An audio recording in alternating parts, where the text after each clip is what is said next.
saída que aquela câmera fornece, os problemas que podem aparecer, né, com a falta de sinal, quando perde uma imagem no set, é uma gritaria, essa imagem! E dali cabe a seriedade desse profissional para fazer aquilo funcionar, né? Porque realmente o set para, então não tem essa imagem desse monitor do diretor para trás. E acho que a maioria sabe que a gente começou no mundo da película e hoje em dia a gente está no digital. E aí essa cobrança dessa imagem, dessa quantidade de monitores no set, ela só tendeu a aumentar. E aí, com o trabalho do Video Assist, de ter essa imagem, tem também o cara que gerencia essas mídias e essas imagens que vão para um computador e que depois vão para uma pós, que vai em formato de HD, que é o logger. E aí, na matéria da Eliane, a gente está falando um pouco do que esse profissional faz, do logger e do DIT, que também é uma nova incorporação do mercado. E aí eu convidei o Ili Yamazaki, que é a DIT, e vai conversar um pouco com vocês, contar a história dele. É isso. Tudo bom, então? Olá, tudo bom? Meu nome é Elia.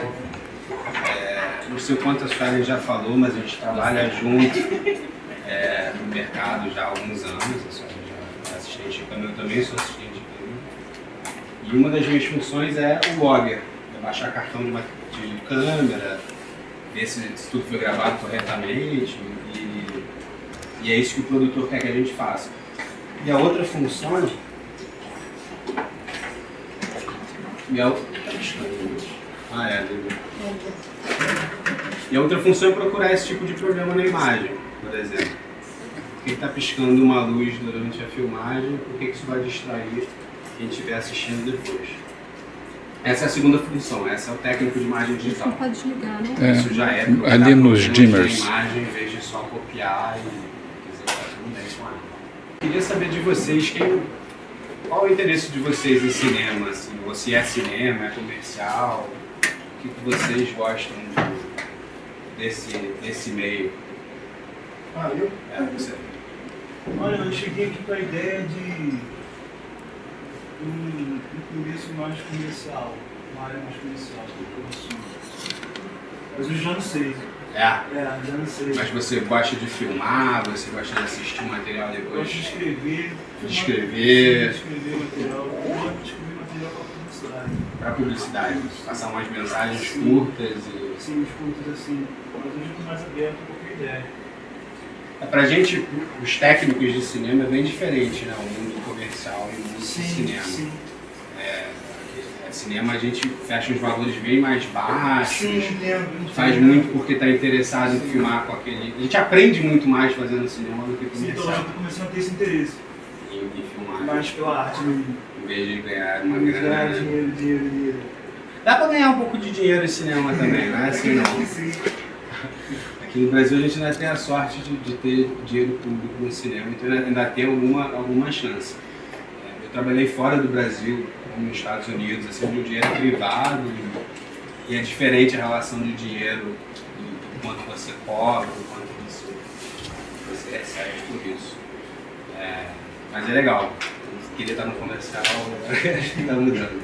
E você? Eu descobri um pouco esse mundo do cinema, mas eu sempre fui uma pessoa que gosta de filmar, gosta de tirar foto, gosto muito de fotografia, eu acho que é para essa área que eu vou ligar. O departamento de câmera mesmo. Então, tem um diretor que vai te dizer o que ele quer fazer, quais são as ideias dele, você vai chegar e vai fazer, vai escrever com a luz, né? E você? Eu sempre fui cinético, né? Gostava de aprender sobre cinema, história do cinema. Aí eu chegou um ponto que quis participar disso. Você gosta de roteiro, gosta de atuação, interpretação. Eu também tenho muito interesse nisso. Acho que uma das razões de eu gostar de fazer cinema em vez de comercial é o interesse na história. É outra relação.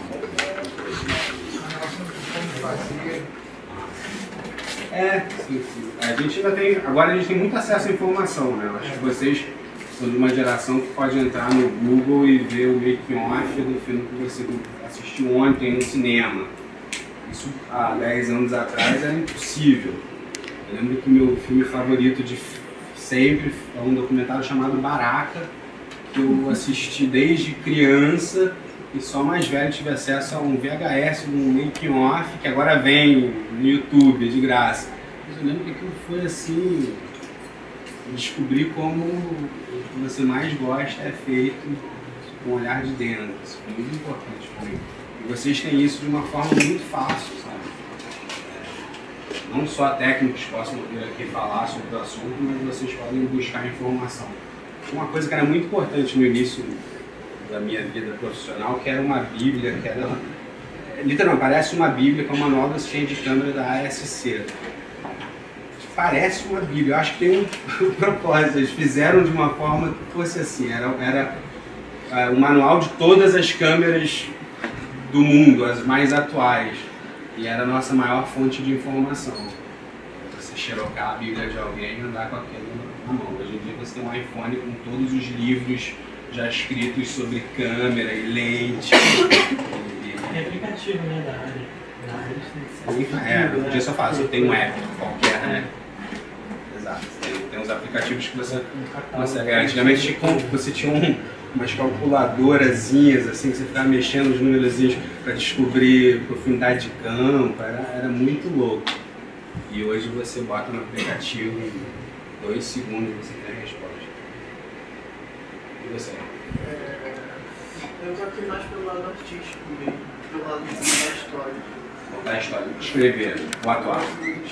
Escrever?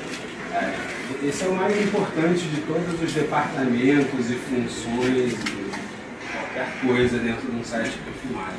Vai ser o cara escreveu, se dá pra gente filmar, ficar bonito, interessante, assim. Não tem jeito, não dá pra você contratar a melhor equipe do mundo sem um bom texto. Você pode ter um bom texto, uma equipezinha mais ou menos, e ainda ganhar uns bons prêmios. Mas é o que mais. Acho que é o que mais importa. É o que tem mais falta no mercado. Eu vejo isso porque eu estou querendo começar. Eu tenho começado a fotografar agora e o mais importante, eu tenho acesso a equipamento, tenho acesso às melhores equipes que fazem os comerciais mais caros e tenho um diretor bacana, produtor bacana, mas não tem alguém com bom texto para a gente filmar.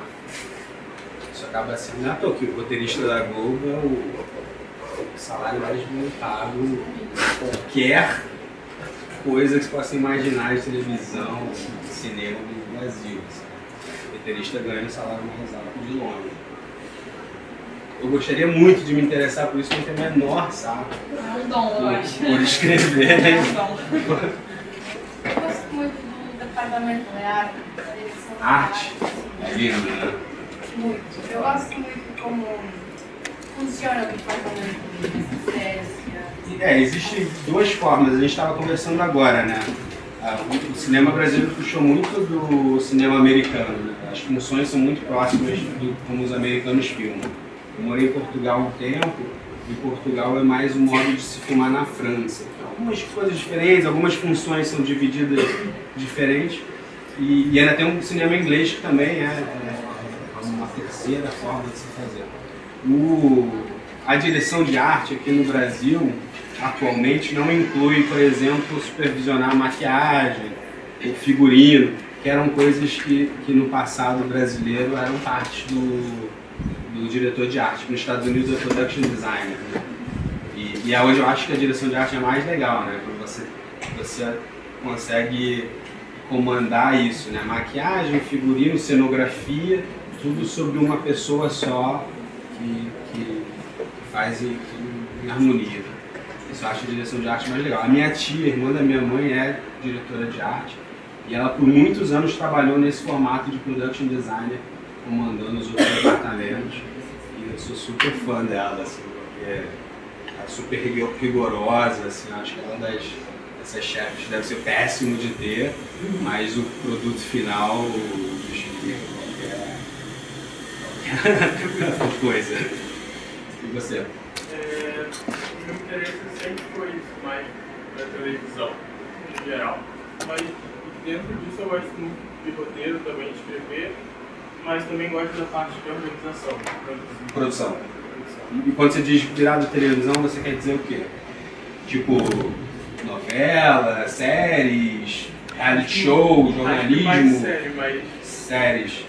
O Brasil é de longe campeão mundial de novela. A novela brasileira passa em outros países do mundo. Assim, eu já acordei de madrugada na China e estava passando a novela brasileira atual em chinês ali, com a galera na motivação certa, o chinês engraçado.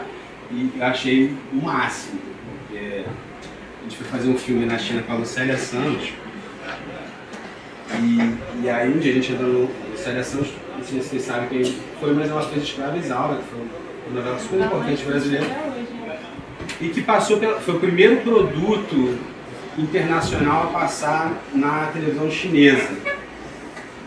E eu aprendi isso no dia que eu entrei num restaurante com a Lucélia. Ela já tinha ido 20 vezes para a China, ela já estava 30 anos indo para a China. E ela era produtora e atriz do filme que a gente foi fazer, com o Jacques Cherish, o Marcelo. E quando a gente entrou no restaurante, um senhor de uns 50 anos se ajoelhou na frente dela e começou tipo, a falar um monte de coisa, não estava entendendo, mas cara, você viu que ela era fã, era muito fã. E aí a gente foi entender que ela era estrela lá porque foi o primeiro produto de fora a passar e ela ficava praticamente nua, né, todo episódio. Então tinha uma fascinação pelo corpo brasileiro ali e pelo produto, né, brasileiro, que incluía a novela. E acho que foi na Rússia, tem vários países que fizeram isso. Então, é um produto super importante para o Brasil. O Brasil é muito bem visto fora por causa disso. Acho que a Globo é a terceira maior TV, né, emissora de TV do mundo. Você entra no Projac, é surreal. Assim. É que pro carioca que trabalha em cinema, o Projac é só mais um estúdiozinho que a gente vai de vez em quando, que é melhor do que o do Polo, do que não sei o quê. E se você viaja, vai em estúdios lá fora, o Projac é nível Hollywood. Assim. Principalmente construção de cenários. A arte, eu estou trabalhando com o Mário Carneiro agora. O Mário Carneiro está há 50 anos na Globo. Ele foi o diretor de arte que foi contratado para ir para Hollywood, aprender como Hollywood fazia e trazer de volta para implementar na Globo. O cara fez isso de uma maneira incrível. Meu melhor amigo de infância, Pedro Eck, irmão da Júlia, é cenógrafo na Globo hoje. Ele começou no cinema, fez um monte de trabalho e hoje está fazendo uma novela que passa à tarde, que tem uns reinos. Parece meio... eu lembro que ele me falou antes da novela começar que eles estavam fazendo uma mistura do Senhor dos Anéis com... Não sei se era Game of Thrones ou Harry Potter. Era Game of Thrones? Então é Game of Thrones com o Senhor dos Anéis. E eu achei bem ousado quando ele me disse isso. Na verdade eu fui fazer uma diária na Globo e fiquei procurando pra gente almoçar junto. A gente não almoçou junto, fui no escritório dele e vi as maquetes, os projetos. E eu achei incrível, eu falei, caralho, eles são muito ousados de fazerem um projeto desse, né? Vocês viram a abertura? É muito maneira, né? É novela, a gente cresceu ali falando que não gosta de ver novela, que é Globo é ruim, mas o trabalho é bem feito. E a construção de cenário daquela novela é nível A, sabe? Eles fizeram... Claro que eles só constroem até o primeiro andar e meio, né? O resto é croma, que também está muito bem feito. Eles fazem uma quantidade de croma que um longa-metragem tem. Só que um longa-metragem você filma durante de 4 a 8 semanas, tem uma pós de 4, 5 meses e você lança 2 horas de filme no máximo. Os caras estão fazendo novela com croma todo dia. 250 capítulos. E quem fez isso antes, pela primeira vez, foi a Casablanca numa novela da Record que tinha muito... Era meio X-Men, tinha muito... Aquilo ali parece besteira, mas para quem tem um pouco de conhecimento de pós-produção, aquilo é um pesadelo. Era muito. Eu já assisti alguns episódios. Mas é isso que a galera está fazendo hoje aqui no Brasil na televisão e que está muito à frente do que se faz lá fora. A gente não pode considerar House of Cards televisão, né? são produtoras de cinema fazendo filmes chamando de série, fazendo filmes de 10 capítulos. Televisão é o que se faz, né? As novelas mexicanas, as novelas portuguesas, é tudo país. Os Estados Unidos tem uma soap opera, a novela deles tem mais de 20 anos. A mesma novela, os mesmos personagens. É um outro formato. Parece mais com o mexicano do que com o nosso, assim, mas é um produto que vende pra caramba, que todo mundo assiste lá. A Selma Hayek saiu dessas novelas, vários atores de cinema saíram dali. Então a televisão é de se respeitar muito, apesar da gente de cinema ficar com um preconceito, super preconceito, eu acho que a gente tem que respeitar. E principalmente a parte de... A fotografia agora também. Foi todo mundo de cinema, foi o Valtinho, Todo mundo de cinema na Globo. foi o Afonso, mas... Roteirista, fotógrafo, Exato, então eles estão, depois de já... Mas eu acho que o que incomoda, desculpa, Não sei se... mas eu acho que o que mais incomoda mesmo é o workflow e essa questão do tempo, assim, dessa quantidade, desse formato meio indústria, assim, que eu acho que incomoda muito. Até pela questão da atuação, assim, você não consegue chegar, não tem uma... Então, eu estou trabalhando com um cara que está fazendo com o Daniel Filho. Hoje é minha folga de um longa com o Daniel Filho. O Daniel Filho acredita num take único. Acredita que um take é o necessário para que todo... Ele acredita que sob pressão você dá mais. Ele acredita muito nisso. E que sob a pressão que ele coloca em todo mundo, as pessoas trabalham melhor e no seu primeiro take conseguem dar o máximo. Ele é o extremo oposto do Kubrick, que fazia 27 takes até chegar à perfeição e era diferente da forma como o Daniel trabalha. Eu fico muito feliz de poder trabalhar com o Daniel nesse formato, adoraria ter trabalhado com o Kubrick no formato dele, mas existem formas de trabalhar diferentes. E na televisão, pelo que eu vejo na televisão, o diretor aprende a se defender muito. Por exemplo, eu comecei a trabalhar na televisão quando ainda se gravava em fita. Uma coisa, a minha função era chamada operador de vídeo. Eu era o cara que apertava REC na câmera e que botava lá os settings, a configuração. E uma coisa que muitos diretores me faziam fazer era colocar barra, sabe aquela barra de cor antiga, na câmera que ele não quisesse que estivesse gravando naquele momento. Por exemplo, a gente vai gravando aqui com 3 câmeras, então geral e 2 fechadas no close. Ele deixava as 3 câmeras gravando o tempo todo, né? Ele era obrigado a deixar as 3 câmeras gravando, né? O contrato ele não pode cortar, mas o geral só funcionava no início e no final da cena. Durante a cena inteira eu colocava uma barra colorida, um sinal colorido, para que o editor não pudesse voltar para o geral no meio da cena. Ele era obrigado a usar os... Na época eu fazia achando, faz total sentido, né? Eu não quero, era o diretor. Mas hoje, olhando para trás, louco fazer isso. Outra coisa que eles faziam era mandar voltar.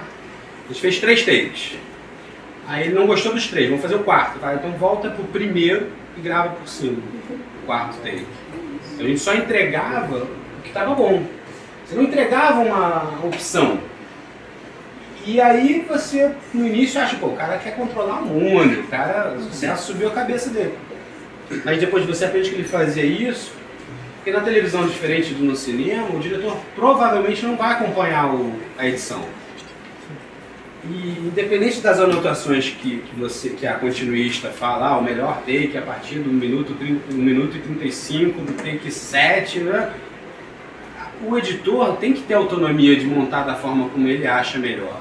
Principalmente se ele tiver opções de raccord. De raccord. Desculpa, eu puxei agora de Portugal. Eu morei 4 anos em Portugal trabalhando muito com televisão, um pouco cinema e agora eu puxei. Deixa eu só te explicar. Eles estão na 2ª semana de aula, essa turma. Tá. Então, Alguns termos precisam ser Pois é, definidos. não, é só para... Enfim, se eles tiverem dúvidas, acho que é bom vocês também perguntarem. Eles podem me perguntar em qualquer hora, perguntar o que vocês quiserem. Mas era isso que a gente estava falando da televisão. Então eu aprendi que esse pique da TV, existem 300 razões que a gente desconhece e que aos poucos a gente vai aprendendo. Então, hoje em dia eu já entendo por que eles fazem e botam a pressão da forma deles, já entendo por que o produtor quer que a gente grave o máximo possível, esse tipo de coisa. Não, eu falo isso mais por causa disso, assim, porque quando você começa a falar com os atores e tal, os atores gostariam de ter mais de pelo menos um ensaio, assim, uma coisa mais ensaiada, não aquela coisa só tipo, aqui, vambora, tá todo mundo pronto. Bum. E assim, A falta aí de é uma tempo coisa é tipo. tanta que eu já ouvi essa semana, eu estou fazendo um programa chamado Arte do Encontro, do Canal Brasil, que é apresentado pelo Tony Ramos. E aí ele, essa semana, no intervalo, conversando com a gente, ele ficou bobo como os últimos fotógrafos que ele tem trabalhado, que são do cinema. Ele agora está trabalhando com o Nonato, mas ele trabalha de vez em quando, ele fala com o Valtinho. E esses fotógrafos trouxeram a ideia de usar lente fixa na câmera. Isso na televisão, nas novelas, que é chamado boca de cena, que as câmeras estão ali prontas e as lentes zoom, né, para fechar e abrir. Ele falou que isso gerou um furdunço lá, porque não existe nem esse tempo para escolher se você quer botar uma 40mm ou uma 50mm. Não tem esse espaço para essa discussão. E ele falou que até eles, como atores, gostaram, porque sobrou um tempinho para me entender, então fechou um pouco mais, então agora eu vou me mexer um pouco menos, vou fazer certas atitudes. Tem atores mais velhos, eles olham para a lente e sabem o tamanho. O tamanho que eles estão em Eles sabem, porque no geral você se mexer bastante é bom, né? Sim. Teatro, né? Linguagem corporal. Olha, se estiver fechado no seu olho, você começar a se mexer, esquece. Sua lágrima não vai estar em foco. Toda aquela emoção que você está dando ali no maxilar não vai estar enquadro, sabe? Acho que tem uma diferença do ator que conhece câmera e do ator que não conhece câmera. Outra coisa que eles perguntam, eles fazem assim, né? Você fala que é daqui até aonde, né? É engraçado. Mas o ator é sempre um grande amigo do operador de câmera. Você vê até que a relação do ator com o operador de câmera é sempre diferente do que com os outros da equipe. Assim, eu vejo tem ali um carinho a mais. Vai ter um carinho a mais, porque o ator, se não parar na marca, o câmera também vai se ferrar. Então tem uma complexidade que nessas duas funções ali rolam bem, sabe? Depois a gente chega mais pra cá, chega mais pra lá, descobre, sabe? Você está descobrindo pra câmera do cara. Então é super interessante assim, a relação de elenco com a equipe de câmera, que tem que ser respeitada ao máximo. Fala você. De animação?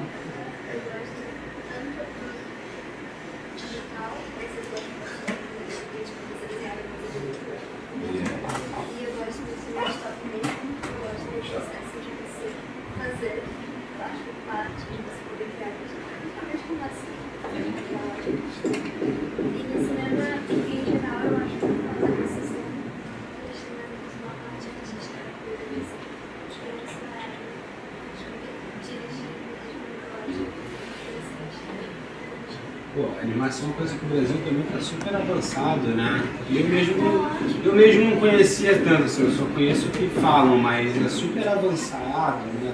Respeitado pela galera lá de fora também. Acho bem bacana, mas não é minha área, não conheço tanto. Não fiz filmes que tivessem muito. Mentira, acho que eu fiz um filme da Xuxa desses 10 anos atrás, que era de animação, e a gente filmou todas as cenas que precisavam e o resto era ela lá de fantasiada e alguma coisa indo pra lá e pra cá. Mas nada perto do que a galera tá fazendo hoje. É o Carlos, qual que é o nome dele? Carlos Saldanha, né? Eu vi, né? Não sei, eu assisti, achei incrível a história dele. Cada filme que eles lançavam era levado uma qualidade cultural absurda.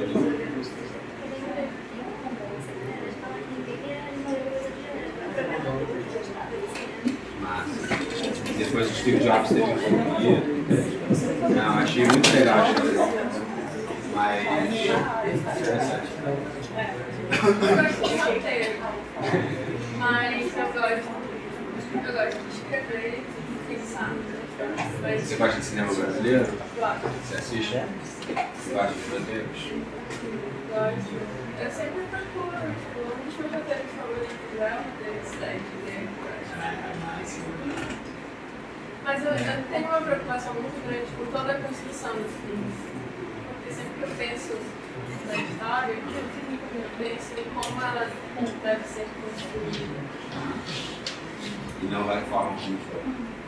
E não da forma como o Meirelles e a Katia. Não, estou falando geral. Se eu penso na minha história, eu penso em como eu quero que ela seja construída.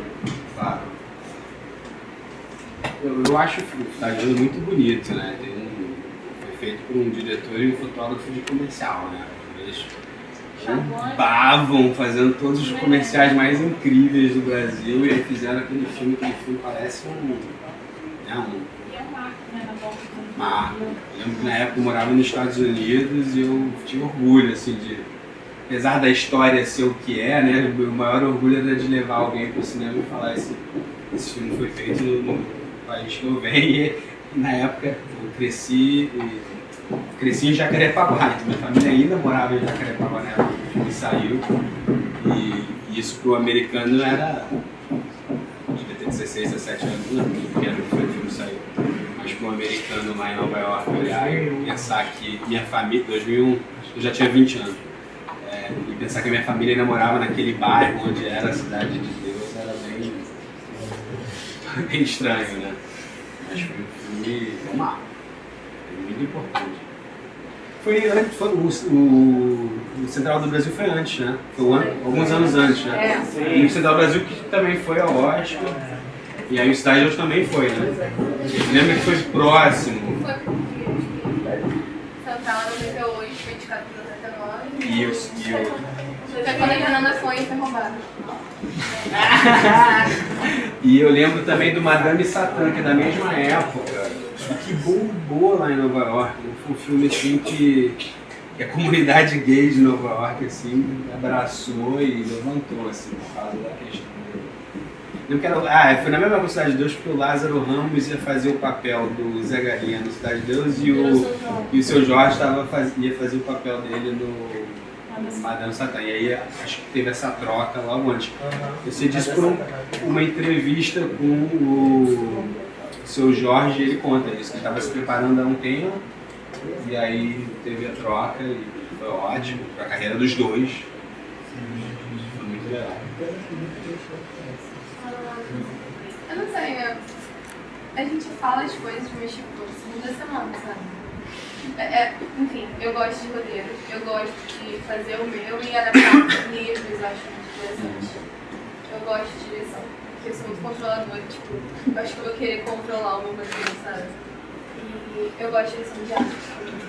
E eu, tipo, comecei a gostar de direção de arte. Não sabia que era, né? Porque eu comecei a gostar muito disso quando eu fui no Projac, em uma excursão. Eu lembrei que você estava falando disso, sabe? E é surreal, os cenários são surreais. Não, alguém já teve aqui, que nem ela, no Projac, assim, tem uma coisa meio grandiosa, né? Você sente que você está atrapalhando, né? Você está no lugar errado. Deixa eu ver se eu boto aqui.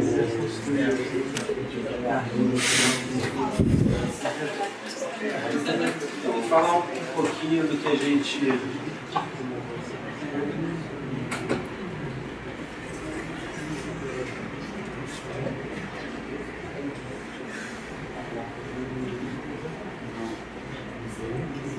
eu trouxe aqui que era uma apresentação do Afonso Beato para a Globo, na época que ele fez esse filme. Ele fala um pouco de trabalho agora, deixa eu ficar perguntando para vocês se vocês têm interesse. A minha função principal no set é copiar o material e ter certeza de que esse material foi copiado para vários lugares e entregar para o produtor. Ele só me paga para isso. O que eu gosto de fazer no set é ser assistente de câmera. Então, em vez de estar num caminhão copiando material afastado de todo mundo, eu gosto de estar próximo do set, próximo do fotógrafo, vendo o material que ele está fazendo. Isso é uma coisa que eu aprendi em televisão. Então, na verdade, eu juntei assistência de câmera de cinema, que era o que eu fazia antes, fui trabalhar na televisão durante 4 anos em Portugal, e quando eu voltei, as câmeras de cinema tinham deixado de ser película, que era o que eu trabalhava com assistente de câmera, e viraram câmeras de televisão. apesar da gente falar cinema digital, na verdade são câmeras que tinham na televisão e foram pro cinema. Eram câmeras, na época era fita mesmo, assim, o cinema, o primeiro filme digital foi feito com uma câmera que gravava numa fita cassete. Uma fita cassete de música, assim, uma coisa meio ridícula. E depois passou para um cartão, aí a gente grava sem compressão, a gente grava com muita qualidade. A gente ainda não grava com a mesma qualidade que o filme tinha até pouco tempo, ainda tem, mas a gente grava com muita qualidade.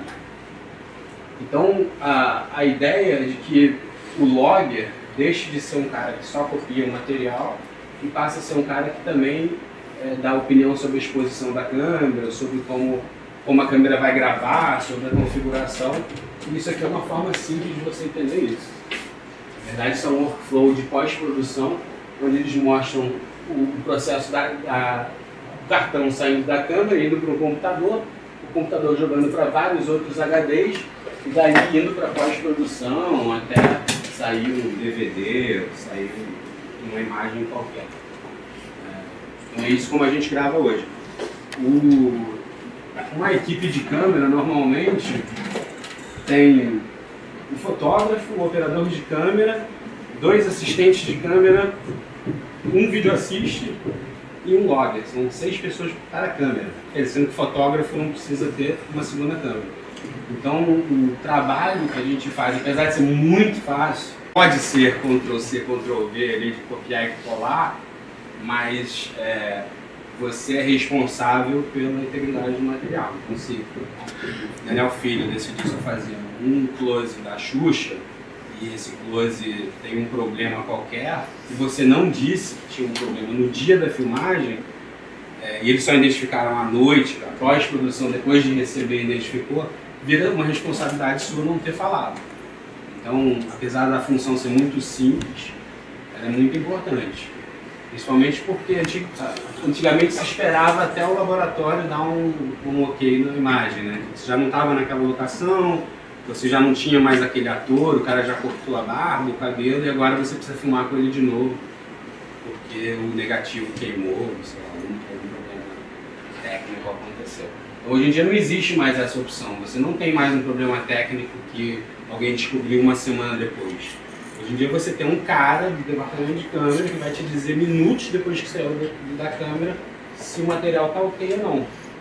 Isso parece uma coisa bem simples, mas é de muita importância para quem está botando dinheiro e a cara na ficha.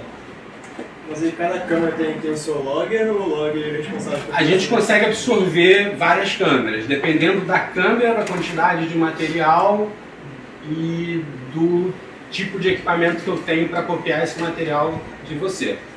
Isso, por exemplo, a gente tenta ter um logger a cada 3 câmeras.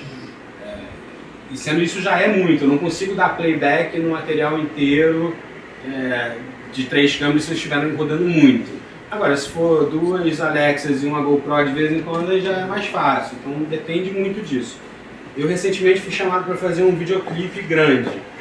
E aí a gente tenta levar o máximo de loggers possível, porque vão ser 8 câmeras, e de repente você quer dividir entre 3 e 4 pessoas para poder assistir o material e dar ok no material da forma que se faria num filme. Só que em DVD normalmente você roda com 8 câmeras e só roda durante 2 horas, né? As outras 8 horas do seu trabalho é se preparando ou arrumando o equipamento para o final da diária. E como o logger ele fica responsável pela organização dos sistemas ali, ou... Pela configuração dia das 1, câmeras. dia 2, dia 3... Sem dúvida. Não, o trabalho do logger começa antes do filme, porque você já tem que estar em contato com a pós-produção sobre como eles querem receber o material. Tem uma outra parte, que fora a logagem, que é só a cópia, você pode também fazer a conversão da imagem. Então, se eu recebo o material, a câmera grava a imagem de um tamanho enorme, coisa que se você jogar nesse laptop você não vai conseguir dar play. E a gente precisa entregar o material num tamanho razoável para o editor poder trabalhar. Então isso é uma função do técnico de imagem digital. Fazer essa conversão da imagem e fazer, literalmente, ficar 10 vezes menor, você manda por e-mail e o cara consegue abrir. Também isso pode ser feito com alguma correção de cor. Então essa função é a parte. A logagem é uma, a conversão e a correção de cor é outra. E aí, quanto mais câmeras, mais pessoas você precisa para assistir. Agora, é uma opção do produtor, né? Ele pode virar e falar, eu só quero que você copie, eu não te responsabilizo se tiver um problema no take único lá do Close da Xuxa, mas eu preciso de menos pessoas porque a locação é de difícil acesso. Outro dia eu fiz um documentário do Errol Morris, com a Valéria Morim, lá na sede da IBM, na Cidade de Deus, que é a sede do Bradesco em São Paulo, em Osasco, um documentário sobre a IBM, e tinha muito problema com o número de pessoas que podiam entrar lá. Então algumas pessoas acumularam funções que normalmente seria impensável você pedir para ela acumular, mas realmente dentro da sede, né, tem a Cidade de Deus, que é uma cidade, 40 mil funcionários do Bradesco, depois dentro tem a parte da sede deles. E não tinha essa limitação de pessoas, então a gente conseguiu chegar num acordo em que eu loguei mais câmeras do que eu normalmente logaria por um motivo de limitação de espaço. Não era dinheiro. Pela primeira vez não era dinheiro, mas foi bom, foi ótimo. Respondi a sua pergunta? Câmeras. Um chart de câmera que pode ser interessante. Vocês conseguem ver. Isso é só para mostrar que cada câmera tem um tamanho de sensor diferente. Isso interfere muito com a qualidade final da imagem. Então, para os interessados em fotografia ou departamento de câmera, isso é muito importante, você estudar o que cada câmera te dá. Não é só o lookzinho, a Sony dá um tom de pele melhor que a Panasonic. É mesmo o tamanho da imagem, a profundidade de campo que vai te dar, se você gosta de trabalhar com menos foco, com mais foco na imagem. Ou sensibilidade também do sensor, se você vai conseguir filmar à noite sem luz na praça da tua rua, ou se você vai precisar levar um gerador e um monte de luz para filmar alguém. É o que vai definir. Então, trouxe só para mostrar um pouco, não vou entrar muito em detalhes de cada um, mas essas são as diferenças das câmeras. Uma das razões da 5D ficar muito famosa nesses últimos anos é porque ela foi a primeira câmera de ter um sensor de fotografia de estilo, que é muito grande, e em digital, e por isso a gente consegue colocar o foco em ter uma pouca profundidade de campo. Então, aquele look de 5D de você ter o foco no olho, a orelha está desfocado, é uma coisa que em cinema a gente precisa fazer com lente. A gente não consegue fazer com tanta facilidade, não é botar qualquer lente e te dar esse foco. Já é uma questão mais mais técnica. Se tornou barato, acessível, né? Fazer esse cinema com esse TV com look cinema. Na verdade você faz TV, né? Você faz vídeo de casamento com look dos filmes mais caros do ano, assim. É uma coisa bem absurda como essa qualidade de imagem invadiu as nossas casas, assim, de uma hora para outra. A gente já fez filme grande, com dinheiro, e que eles queriam ter esse look de 5D. Então, um mundo desfocado, e eles te obrigam a olhar para onde o fotógrafo quer que você olhe. O resto é um emaranhado de informação. Eu sou um pouco contra, assim, eu acho que o quadro tem que ser construído não pelo foco, assim, acho que você tem que direcionar o olhar de quem estiver olhando para o seu enquadramento de uma forma menos agressiva, assim, acho que tem que ser o caminho do seu olhar no quadro, e não aqui está em foco, aqui está fora, olha para cá. Sabe? Mas isso é uma coisa que vem de quem é da fotografia, né? Principalmente fotografia preto e branco, né? Que você não tem muitas distrações da cor, né? Você tem que ir muito pelo seu enquadramento. Então, é uma forma de se fazer. Eu vou mostrar umas imagens para vocês de sets de filmes que eu fiz, que eu trabalhei. Isso para mostrar uma segunda parte, essa parte de logagem que é mais simples e sem dúvida muito mais importante, a gente já falou. E agora eu vou falar a parte que eu mais gosto da minha função, que é a correção de cor ao vivo. A gente faz uma pré-marcação de cor no set enquanto a gente está gravando. Então isso é diferente do que era feito até pouco tempo atrás, que você entregava o cartão para o seu logger, ele ia até o computador dele, ele jogava lá no programa de correção de cor, ele fazia, mostrava para o fotógrafo. Isso é fazer pós-produção no set, né? Você poderia mandar para o cara e o cara fazer fora. Agora existe uma forma de se fazer isso ao vivo, então você consegue, vou fazer esse filme todo preto e branco. O filme que eu estou fazendo hoje, em Boca de Ouro, tem várias cenas preto e branco. A gente consegue visualizar em preto e branco alto contraste no set, enquanto a atriz está lá chorando, dando toda a emoção dela, e você já vê com um look próximo do que você vai querer mais tarde. Isso é muito legal, isso não existia nas câmeras de cinema. Era uma coisa, e é uma coisa nova que a gente tem que tirar partido. Acho que a revolução digital vem com isso, de você poder ver o que você quer e não o que a câmera, que o técnico lá japonês quer que você veja. Hoje, não sei se todo mundo sabe, mas hoje a gente fala um pouco do que é o S-Log e o Log-C, que as câmeras elas filmam assim, né? E aí vem essa introdução do look. O que você faz com a câmera? A câmera, você sempre vai querer que a câmera grave com a melhor qualidade possível, né? Você nunca vai querer que ela te entregue um material pronto. Isso, quem defende a fotografia prefere, porque você tem a opção de alterar a imagem depois na pós-produção. Então você filmou uma entrevista na praia, o cara levando com o sol na cara e umas nuvens brancas lá atrás. Na hora que você estiver gravando, se você pegar uma câmera de menor qualidade, o céu vai virar uma massa branca, não vai ter nuvens, porque a limitação da câmera, ela ser uma câmera mais barata, ela não consegue te dar tanta informação. E qualquer sombra que tiver na imagem vai ser preto. Se o cara estiver levando com o sol na cara e aqui estiver na sombra, vai ser uma massa preta. As nuvens brancas vão ser uma massa branca, a areia também não vai ter relevo, vai ser uma imagem meio eletrônica ali estourada. Isso a gente filmando com uma 5D. Se a gente pegar a câmera mais cara do mundo, a Alexa, Nova, Mini, o que for, você vai ter mais espaço de cor para trabalhar. Você vai ter uma imagem que te dá toda essa informação que você perdia com a 5D. Só que para você ver toda essa informação, você teria uma imagem sem contraste nenhum e sem saturação. E essa é a forma como a câmera grava. Ela grava com mais latitude, ela grava uma imagem que a gente chamaria de raw, de pura, sem nenhuma alteração.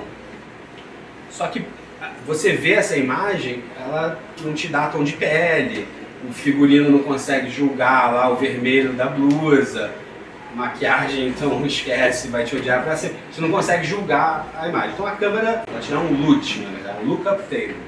Também pode ser chamado como um look. E esse look te volta a imagem para um alto contraste com uma saturação normal. Então você vê a imagem como você deveria, sabendo que você está gravando mais informação do que ela está gravando. Isso cada marca de câmera chama de uma forma.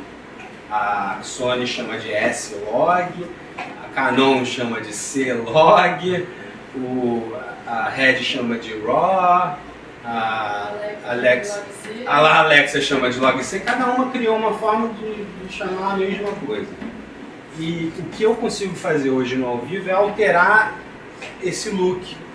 Eu posso fazer um look para cada cena. Então, se você fotógrafo, fala, eu quero esse filme inteiro, tudo muito frio, né? Muito azul. A gente está filmando na Europa, aqui no Rio de Janeiro. Você consegue fazer isso de uma forma que não está sendo gravado na imagem. Você, o fotógrafo, o diretor, todos no set estão vendo tudo muito frio. O editor vai ver tudo muito frio. Mas o colorista vai receber a imagem total, sem nenhuma alteração. Isso é o mais importante, que o colorista tem a mesma imagem que a câmera gravou, e não as alterações que a gente fez durante o processo. Era aquele processo todo ali. Então isso a gente chama de metadata, uma informação que acompanha a imagem sem estar escrita nela. Você pode voltar atrás. Então, eu quero mostrar umas imagens para vocês da câmera que eu capturei durante o dia de trabalho e mostrar que em alguns trabalhos esse look que eu criei no set, ele vai até o final. Ele começa na câmera, eu passo para os monitores no set, vai para o editor, vai para a correção de cor e chega lá na Netflix. E tem outros trabalhos que a gente faz uma correção de cor muito bacana no set, mas depois eles mudam de ideia e jogam outra coisa pro final. E isso é meio novidade, apesar de fazer muito sentido ser assim. É aquela coisa de mudar na sua televisão, deixar do jeito que você quiser, você só está mudando para você. Se você mudar na imagem do jeito que você quiser, você está dizendo que todo mundo que for abrir aquela imagem a partir de hoje vai assistir da forma como você gostaria. Então é mais ou menos isso, é a sua calibração ali pessoal, só que pro filme inteiro. E umas fotos de set também, para entender um pouco como é que a gente trabalha. Você tem um carrinho de trabalho meu. Né, eu poderia estar trabalhando nessa mesa com um computador e uma tomada. Mas a gente tem um carrinho porque a gente fica seguindo a câmera para onde ela for, para poder sempre ter aquele monitor de 25 polegadas com a imagem ao vivo. O fotógrafo, ele vê pelo viewfinder dele, como qualquer outra câmera, ele fotografa igual, mas ele tem a opção de ver no carrinho e assistir um monitor grande, que é muito mais próximo do que as pessoas vão assistir mais tarde, né?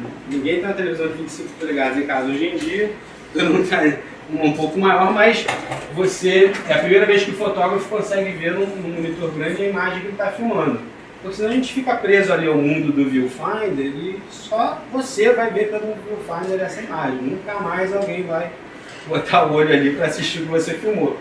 Então é uma forma, hoje em dia, de se ver no set. Não é o padrão. O padrão hoje, para um diretor num set de cinema, de comercial, é um monitor de 17 polegadas, é mais ou menos esse tamanho. Que eu ainda acho muito pequeno, mas é o padrão de mercado. São monitores caros, profissionais, calibrados, para darem a melhor cor e tal, mas eu ainda acho muito pequeno comparado ao produto final. Você vai no cinema, é o tamanho de um prédio. Você vê, né, na televisão em casa, um 32, 40 polegadas, já é 3 vezes o tamanho do monitor que você está vendo no set. Então, mas eu entendo, o Daniel Filho também tem essa, ele gosta de ver no de 9. Ele tem 2 desses de 25 atrás dele, mas ele senta na frente com um monitor desse tamanho. Ele tem 80 anos. Ele senta aqui e olha. E eu acho o máximo, o cara está fazendo isso há 60 anos. O monitor de 90 polegadas existe há 60 anos, o de 25 acabou de se lançar, não tem há tanto tempo. O cara tem um formato dele de trabalhar, ele gosta daquele jeito. E aí de vez em quando ele vem e fala assim, agora eu quero ver no IMAX. Ele vem andando devagarzinho e aí assiste no monitor grande. Ele chama de IMAX.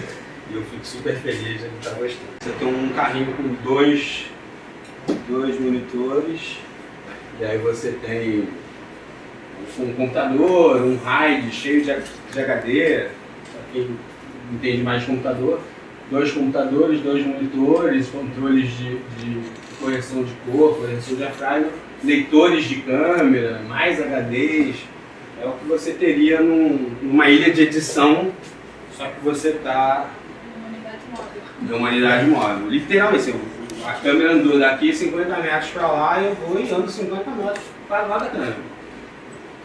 Isso aqui foi uma opção de 7 câmeras. Esse foi o primeiro dia de diária de um filme Tartaruga Ninja 2.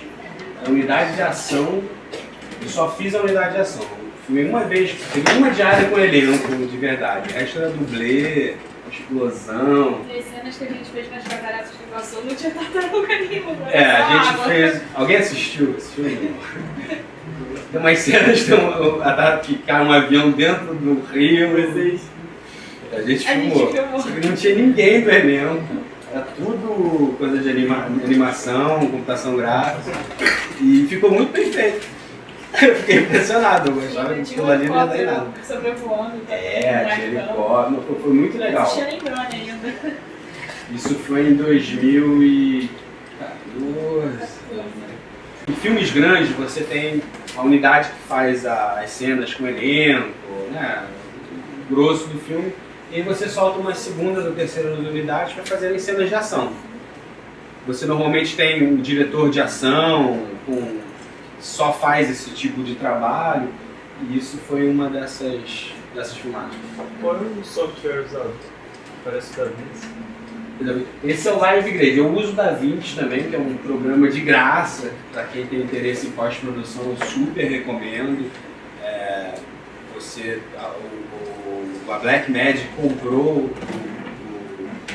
a empresa DaVinci e lançou de graça uma coisa que custava muito caro. Hoje em dia tem a versão paga também, mas é uma forma muito fácil de você aprender a fazer um pouco de pós. Você pode entrar no YouTube, tem 300 caras ensinando a usar e é muito legal, é muito bacana, dá para fazer animação, para fazer tudo.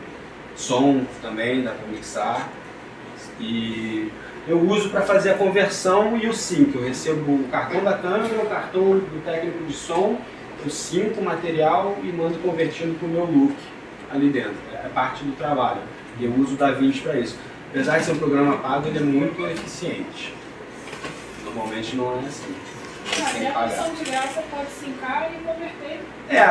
Eu tenho a versão paga é bom para outras coisas. Assim, tem um redutor de ruído que é muito bom, dá para você botar grão de película, fica bem legal. Você pode escolher o tamanho do grão, você pode escolher grão de 16, de Super 8, de 35, que ainda dá uma afinada. É legal, é bom, versão paga, mas não é necessário para o básico que a gente faz. Chama DaVinci Studio, versão paga.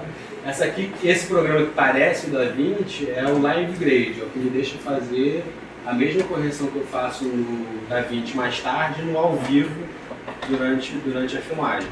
Então é um programa pago, a licença é anual, nem é uma coisa de você pagar e ter para a vida toda. Mas o mais importante desse carrinho, a razão principal de ter todas as câmeras aqui é por causa desses controles de diafragma. Na verdade, apesar das câmeras estarem bem longe, eu estou controlando o diafragma de cada câmera. Isso é a exposição. Então eu controlo se a imagem vai ficar mais escura ou mais clara, e é uma coisa mecânica. Eu posso fazer pelo programa e eletronicamente aumentar lá no LUT e deixar aquela câmera mais clara, e aí é um look mais claro para aquela câmera, ou posso pegar o controle de diafragma, que é um controle sem fio, e abrir a exposição, abrir o diafragma da câmera, deixar a imagem mais clara. Isso vai ser carregado pelo material inteiro. Então, duas formas de se fazer o meu trabalho. Uma pode ser pelo look, que é mais limitado, ou eu posso ir mexer na câmera e realmente alterar a forma como a câmera está gravando. O mecânico pode te ajudar na passagem de um túnel, né? Que você vai abrir o diafragma. Isso é um ótimo exemplo, assim, com esses planos sequências enormes, tipo... Distribuição do túnel e extensão. Qualquer plano muito longo, que passam por muitas situações de luzes diferentes, tem duas formas de resolver, você como fotógrafo. Você pode iluminar essas situações com uma luz próxima, claro, deixando mais escuro ou mais claro, mais escuro ou mais claro, ou você pode ter um controle de diafragma mecânico, né, sem fio, e fechar e abrir o diafragma da câmera para deixar entrar ou não mais luz. Então, os fotógrafos que usam esses controles de diafragma conseguem fazer essa iluminação com uma certa simplicidade maior e não ficar refém do diafragma fixo da câmera. Só deixa entrar um ponto de luz e não há correção. Então, são formas de trabalhar diferentes. O Lula Carvalho, um fotógrafo que a gente trabalha bastante, gosta de ter uma pessoa com esse controle. Então ele tem uma forma de se trabalhar onde ele confia a você a exposição da câmera, em vez de ficar sozinho com aquilo, com essa responsabilidade. Esse foi uma forma de trabalhar assim, eu tinha controle de diafragma para 4 das 7 câmeras. Esse é uma situação de 2 câmeras ao vivo, mas eu estava fazendo uma correção de cor no DaVinci e por isso não está em full screen, mas é um outro carrinho diferente, também tem um Mac Pro cheio de HD e os controles para correção de cor, mas as 2 câmeras estão aqui pequenininhas e a correção de cor está sendo feita ali. É levar um laboratório, uma ilha de edição ali para o set, né? Com esse equipamento você consegue finalizar o filme. Hoje em dia você consegue finalizar o filme no set.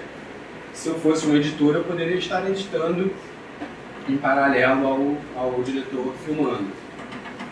Mas eu nunca vou fazer isso. e nem aconselho que vocês façam. Serem editores no set. Você fica 3 horas esperando, chega 10 minutos de material e... Essa é uma outra situação desse trabalho que eu vou mostrar para vocês. É uma série chamada Gypsy da Netflix, e que a gente usou nesse caso aqui 3 câmeras, aí tá de novo 3 controles de diafragma, correção de corpos, lutes. Isso aqui são waveforms, são formas de você julgar a exposição eletronicamente.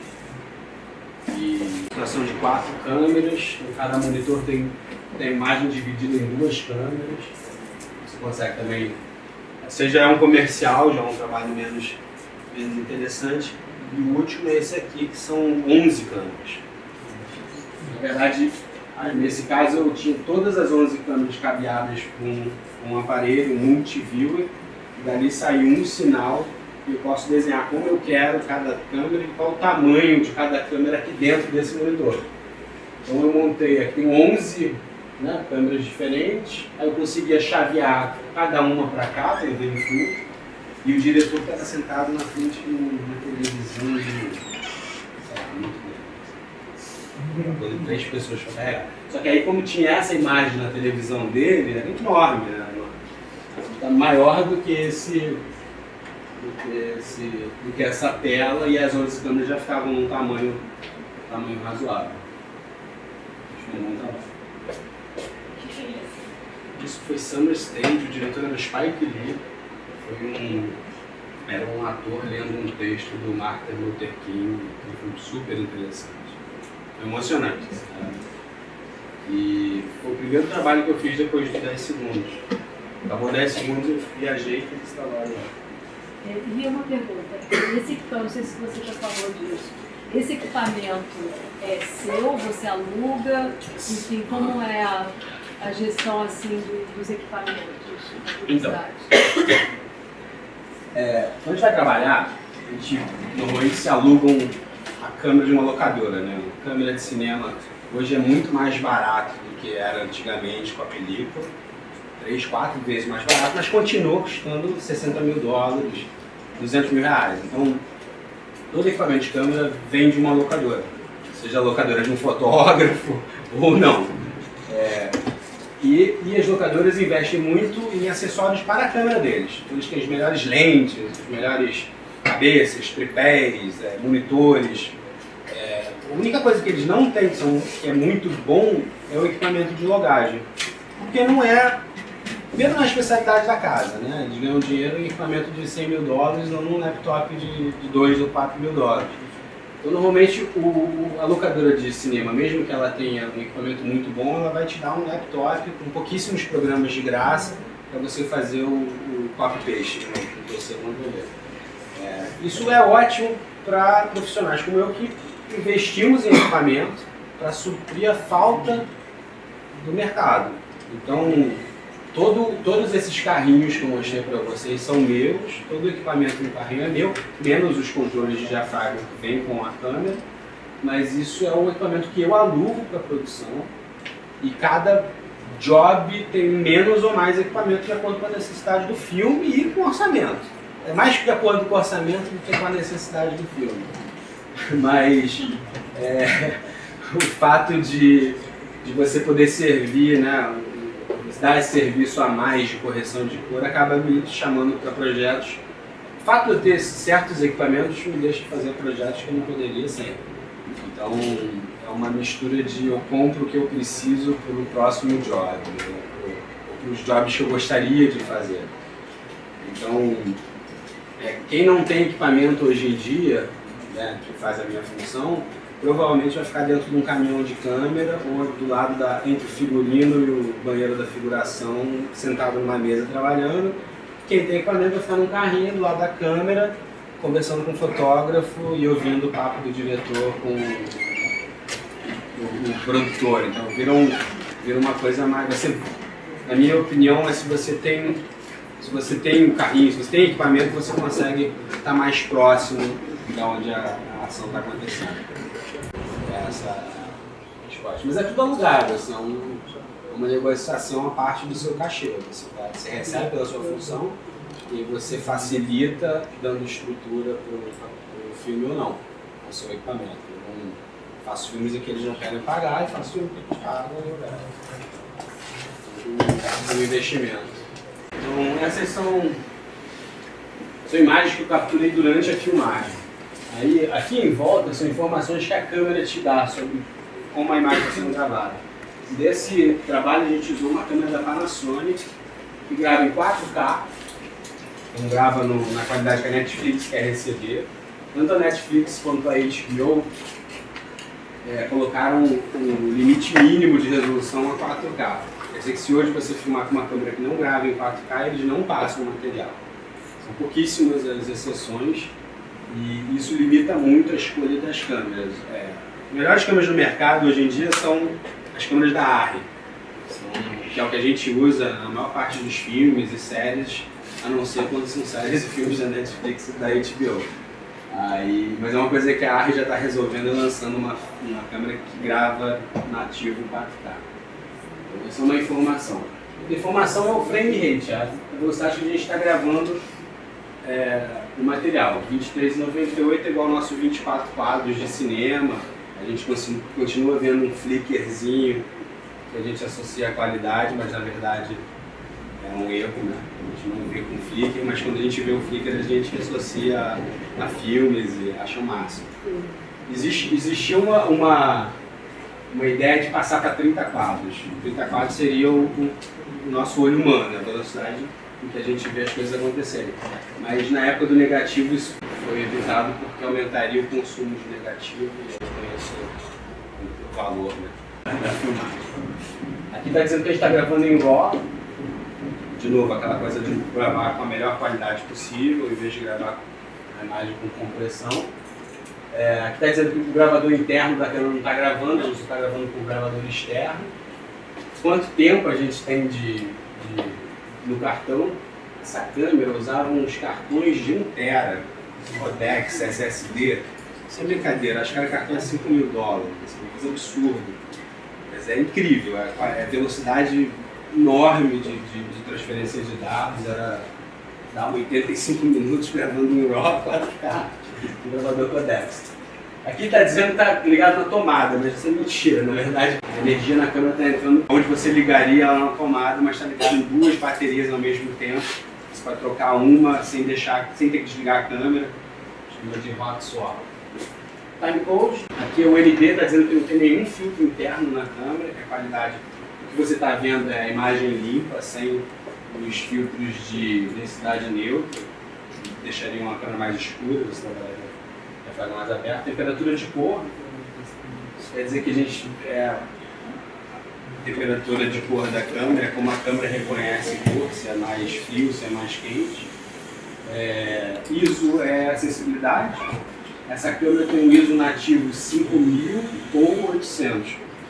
A sensibilidade da câmera, para quem não entende, é a sua capacidade de ver no escuro. O olho humano, você entra num lugar sem luz, você espera conta até 60 e depois você está vendo, né, no escuro. É uma coisa que a gente tem e não dá o menor valor. Quando você começa a fotografar, é quando você valoriza a sensibilidade do seu filme ou da sua câmera. Então, essa câmera atualmente é a câmera profissional mais sensível do mundo. Essa câmera no ISO nativo 5000 dela, você vai à noite, no meio da Baía de Guanabara, e filma com uma pessoa falando para a câmera. Só com a luz ambiente ali dos prédios em volta. É uma coisa meio absurda mesmo. Coisa que, com a câmera que eu estou usando atualmente, que é uma Alexa Mini, que é o top das câmeras, é a ISO 800, ela tem uma sensibilidade baixa. Se a gente filmar essa mesma cena no meio da Baía de Guanabara, você tem que ter 2 barcos, cada um com um gerador e um refletor jogando luz. Isso é meio exagero, mas é para entender a diferença do que a gente tem hoje e do que essa câmera faz. Ela está bem à frente, nesse sentido de sensibilidade do sensor. Em outras coisas, como o tamanho dela é muito grande. Ela, para ficar com essa sensibilidade, ela tem que somar tantas coisas, o gravador, ela fica uma câmera grande. A câmera Alexa Mini que a gente está usando no filme, que é a top, ela é desse tamanho. É quadrado desse tamanho. Você segura ela assim, sabe? Uma coisa pequena. Então, tem menos sensibilidade de luz, mas é muito melhor de se trabalhar. Então, é sempre uma escolha do fotógrafo, qual é o nível de câmera que ele precisa. Depois tem o shutter e a velocidade. Um é do projeto, a velocidade de 24 quadros, e a outra é que você está realmente gravando. Isso quer dizer que você pode estar gravando o seu projeto a 24 quadros, mas você pode gravar uma cena a 48 quadros. 48 quadros é aquela, o Globo chama de super câmera. Tinha um programa da Globo no Fantástico que mostrava a bala saindo do revólver, o super câmera, né? Todas essas câmeras têm um nível de super câmera. Se você gravar a 48 quadros, você só está diminuindo pela metade a velocidade. Não é bem uma super câmera, não é nada. Agora, se você aumenta para 200 quadros, você aumenta para 1000 quadros por segundo, em vez de 24 quadros por segundo. Isso é muito fácil de entender, né? O normal seria 24 quadros por segundo, um carro passando na sua frente. Você gravar 1000 quadros em vez de 24 naquele mesmo segundo, você vai ter muito mais informação durante o seu playback. Então você consegue parar uma bala saindo de um rifle em vez de um carro passando. Essa câmera tem um nível desse. Nesse momento ela me diz que está gravando a 24 quadros. Quando você der play, vai dar play normal, sem diminuir a velocidade. E vai estar em sync com áudio, coisa que você não consegue fazer com a super câmera. Você pode gravar uma coisa mais devagar, fazer a pessoa falar, ter o áudio da pessoa falando no mesmo sync. Todo mundo conseguindo acompanhar? Eu tem alguma falo dúvida, muito, ninguém está perguntando, não sei se... Aí me soprou que vocês são do primeiro período, então se tem alguma dúvida, por favor, não... É que eu estou me animando aí. Não vou pra casa do sol. Só uma curiosidade. Eu queria saber se interfere no seu trabalho o fato das pessoas, principalmente na Netflix, assistirem muito mais pelo celular. Isso é muito legal que você perguntou, porque essa semana hoje estreia o Mecanismo. Uma série que eu trabalhei ano passado. Você fez Anjária, né? Mas foi com o Lula Carvalho, que também fez o Ninja, os Tropas de Elites, o Bozo lá, o Bingo, fez muitos outros filmes. E todos os trailers que eu assisti, eu tenho filmado muito, não estou conseguindo parar, não abro o computador para ver coisa há muito tempo. Então, Facebook, Instagram, sempre telefone. E aí todos os trailers que eu assisti do Mecanismo até hoje foram pelo telefone e com a tela de telefone, né? Que é assim, ela é em pé, né? Sendo que a gente grava uma imagem, né, 16:9. Então, imagina a sacanagem que é, você faz um filme, fica 5 meses filmando, enquadrando uma imagem assim, e aí o cara, na hora de mostrar para o mundo o seu trabalho, ele enquadra terço da imagem, terço central que ele escolheu, sabe? É foda, porque muito mais, eu que trabalhei no filme só assisti as chamadas do filme nesse formato. Quer dizer, eu nunca assisti nada editado no formato que a gente filmou. Isso me incomoda muito mais do que o fato das pessoas assistirem se for pensar por aí, a Netflix é a pior coisa que aconteceu, porque a qualidade é muito baixa, o conteúdo é muito bom. E quando o conteúdo é bom, a gente não se importa com o resto. Então, tecnicamente, é uma merda, porque está todo mundo assistindo uma qualidade muito nela. Você baixa um filme, ou não, né? Ninguém baixa o filme. Você entra. É diferente a qualidade do som, e é diferente a qualidade da imagem no sentido de que as coisas estouram muito rápido, né? Tudo fica branco muito rápido, tudo fica preto muito rápido. Igual o que eu falei de sensor da câmera, é o monitor que você está assistindo e a qualidade da imagem que chegou no seu monitor. Então a Netflix ela comprime muito a imagem para conseguir passar para tantas pessoas ao mesmo tempo, de uma forma como nunca foi vista antes. Né? Imagina você pensar 15 anos atrás tem um servidor que todo mundo aqui pode entrar ao mesmo tempo e assistir à mesma hora. Se todo mundo abrir o telefone agora entrar na Netflix vai assistir ao mesmo tempo. Isso não era real. Eu tive Netflix quando você escolhia 10 filmes que você queria ver, eles te mandavam o DVD pelo correio. Com um papelzinho que você botar o DVD e jogar de novo já com um negocinho pago. Sabe? Eles mandavam na ordem que eles tinham o filme, você não escolheu o filme que você queria receber. Você escolheu o grupo de filmes que você gostaria de ver naqueles meses e eles iam mandando de acordo com o que ia ficando disponível. Então, ao mesmo tempo que o conteúdo agora é fácil de ver, tiveram que diminuir a qualidade da imagem. Projeção digital é a mesma coisa. Você vai nos cinemas, os projetores são super escuros, né? Não sei se vocês percebem isso. Mas projetor no Rio de Janeiro, assim, é muito escuro a imagem. Isso é só uma questão de economizar o tempo de vida útil da lâmpada do projetor. Umas coisas meio estranhas, assim, onde as economias são feitas. Aí eu acho que é mais sacanagem, porque você está pagando R$30, sei lá, para assistir, né? Você não está assistindo na sua casa, no seu Netflix, você sabe que você tem limitação de qualidade. Você está indo para um lugar onde melhor qualidade possível, e aí o projetor tem a lâmpada reduzida a 50% para durar 2.000 horas em vez de 1.000 horas. Então tem umas questões assim que me incomodam muito mais. E eu sou desses caras que gosta de ir no cinema. Esse filme aqui é pra ver no cinema, esse filme aqui é pra ver em casa. Né? Eu escolho os filmes que eu quero assistir de acordo com a qualidade. Vou lá no IMAX, vou lá no... Você pretende passar da fotografia, no geral? Sim. A minha ideia é essa. E você também? Mais direção, não direção. Isso, então, eu quando comecei a trabalhar como assistente de câmera, tinha 19, 20 anos, e comecei como assistente de produção, depois virei assistente de câmera, e desde então quero ser diretor de fotografia. Hoje tenho 36 anos. Isso é uma forma de virar. A forma que todos os diretores de fotografia faziam antigamente era você virava assistente de alguém, aprendia tudo que você podia aprender com ele, e depois de um tempo eles passavam o bastão e você virava fotógrafo.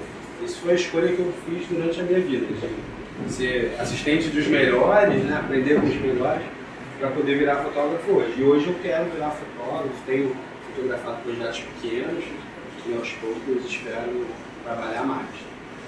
Mas existem outras formas de virar fotógrafo também, por isso que eu perguntei se você quer. Existe uma forma mais simples, um pouco mais cara, que é você ter equipamento, você poder botar equipamento nos projetos que você quer e com isso conseguir ser chamado. Isso é um formato que está sendo utilizado bastante ultimamente. Você vai preocupar muito com a sua habilidade? No início, é sacanagem falar isso, mas no início sim. No início você acaba sendo chamado pelo que você tem. Mas de novo, né? Eu trabalho em muitos projetos porque eu tenho equipamento. Não como fotógrafo, mas na minha função. Na verdade é conhecimento e equipamento, né? Você consegue chamar pela sua experiência profissional e pelo que você pode dar para o projeto, independente do valor. Então, acho que os caminhos são esses, assim. Como o diretor de fotografia pode influenciar no orçamento da produção se tiver equipamento, acaba sendo uma porta de entrada para muitos. Não é como eu aconselho, porque você acaba tendo uma posição de chefe sem ter conhecimento, e aí o fotógrafo ele é chefe do departamento de câmera, que inclui 5 pessoas por câmera, pela maquinária e pela elétrica. Tem aí 15, 20 pessoas abaixo de você. Se você for menos experiente dos 20, alguma coisa não vai dar certo. Então é importante balancear isso aí. Mas equipamento é importante. É importante você ter equipamento também para saber como o equipamento responde. Nada melhor do que prática, né? Já que no início a gente trabalha menos, você tendo equipamento você pode praticar mais. Agora, e uma pergunta, em relação a, por exemplo, o blogger ele pode se tornar um fotógrafo, né? Ou ele pode também ser um colorista, porque finalmente ele tem uma habilitação, uma capacidade que pode o logger... sair do set e passar para finalização. Quando a função do logger começou no Brasil, foram primeiro assistentes de câmera, começaram a fazer a logagem, e depois passaram para a galera da pós. Quando começou a ficar um pouquinho mais complicado, aí chegou os caras que faziam correção de cor, os caras que faziam a pós-produção. E aí mudou. Eu acho que tem que ser um conjunto dos dois. Você precisa ser assistente de câmera para entender da onde vem o material e por que ele está vindo daquele jeito. Desde coisas pequenas como essa coisa do batimento da luz que estava ficando. Isso é um problema que pode passar desapercebido por um cara da pós vendo o material. Talvez porque ele já está acostumado a receber material daquele jeito e está acostumado a não ter mais como reclamar, porque já foi gravado. Enquanto um cara que é assistente de câmera, quando ele assiste o material e tem um batimento, ele sabe que se ele for lá, ele consegue mudar aquela luz, alterar, botar outra lâmpada e resolver, e aí no próximo take já não vai ter. Então essa é a mentalidade de quem está acostumado a receber material e de quem está acostumado a enviar material. Então acho importante você ter um pouco dos dois. Eu sou um cara que veio do cara que envia o material. Eu quero ser fotógrafo. Eu, apesar de gostar também de marcação de cor e fazer correção fazer um pouco de marcação de cor, eu quero ser fotógrafo, não quero ser colorista. Então eu estou mais preocupado em enviar um material bom, o máximo de qualidade possível, do que salvar o material que eu recebi e que estava na merda. Eu quero aprender a salvar material, quero aprender a enviar bom, bem feito. Mas o Brasil hoje tem mais, os loggers que mais trabalham, que são os que trabalham como técnico de imagem digital, são os que vieram da pós, por conhecimento. Eles têm mais conhecimento de como o material deve ser entregue. E a galera que é assistente de câmera não consegue alcançar isso por simples, né? A galera de câmera normalmente é mais mecânico, você é mais, né? Eu, quando comecei na ciência de câmera, nunca pensei que eu fosse ter que entender de computador, ou entender de correção de cor, assim, era pela minha fascinação com a câmera e com as lentes. Sempre tive isso, sou fotógrafo de estilo, tenho câmeras de filme, ainda fotografo, tenho um monte de lente, eu gosto de fotografia, independente de cinema e fotografia de estilo. Então, meu interesse foi isso. E a minha facilidade de entender como os programas funcionam, isso é de cada um, né? Eu tenho assistentes de câmera muito experientes, os melhores que não conseguem dar um play no material. Não conseguem, é uma dificuldade mesmo, né? Acho que nossa facilidade com eletrônicos e não sei o quê é uma benção, porque podia ser difícil, podia ser uma coisa difícil de aprender, como todo o resto, né, do mundo, mas a gente já tá ali, né? Se dá um telefone para uma criança, ela desbloqueia e manda uma mensagem. É muito louco como as coisas funcionam hoje, né? Antigamente você pegava um telefone celular, que era a coisa mais simples do mundo, vocês não sei. A gente pegava o telefone celular, era a coisa mais simples do mundo e achava aquilo, caraca, que botão, para que serve isso? E era só digitar 7 botões ao mesmo tempo. Não tinha que fazer nada, né? Mas era bem confuso, assim, os primeiros Motorolas, era muito confuso. E hoje em dia é uma tela que não tem botão e a pessoa sabe mexer. Como é que é na média de log? Nossa, nem quer ser logger, né? Quer ser diretor, não quer nem ser produtor para saber se vai contratar a gente ou não. Não vai receber. Vai ser produtor? Cara, sim, não sei. A gente tem uma tabela. Eu faço parte de uma associação, que é a PACERG, a Sueli também faz. A gente está na chapa da associação. E a gente tem uma tabela. Tabela para comercial e tabela para longa. Sendo que em longa-metragem, como eu disse que a gente ganha menos, a média em longa a gente ganhar 3 diárias e meia e trabalhar a semana toda. Isso é uma coisa bem importante de saber para a galera que faz longa. Não que a gente ganhe pouco, não acho que ninguém ganha pouco nesse meio. Mas de que você folga uma vez por semana, né? 6 para 1, 6 dias de trabalho e um dia de folga, você só está recebendo de 3 a 3 diárias e meia. Só que você filma durante 3 meses. No comercial você ganha 2 vezes mais, né? Mas você filma no máximo 10, 15 diárias por mês. Por isso tem muito tempo off. Quantas horas a diária? Vamos dizer isso para eles. É isso que você quer que eu fale, né? A nossa diária mínima é 12 horas. Nem pensa em voltar para casa com menos de 12 horas, apesar de acontecer muito. Recentemente deu um desconto aí que você pode contratar a gente por 10 horas também, se você quiser. Você não é obrigado a pagar 12. Se você me chamar para trabalhar e qualquer motivo acabar com menos de 10 horas, você vai pagar o mínimo de 10 horas de cachê. Isso é uma coisa que a nossa associação lutou durante muitos anos e conquistou. Não era assim. Antigamente você pagava o que for e eu estava lá disponível por 24 horas para você. Se o filme fosse 18 horas, a gente filmava 18 horas pelo mesmo preço de 10, 12. Isso acabou. Se você me pagou agora uma hora extra progressiva após 12 horas.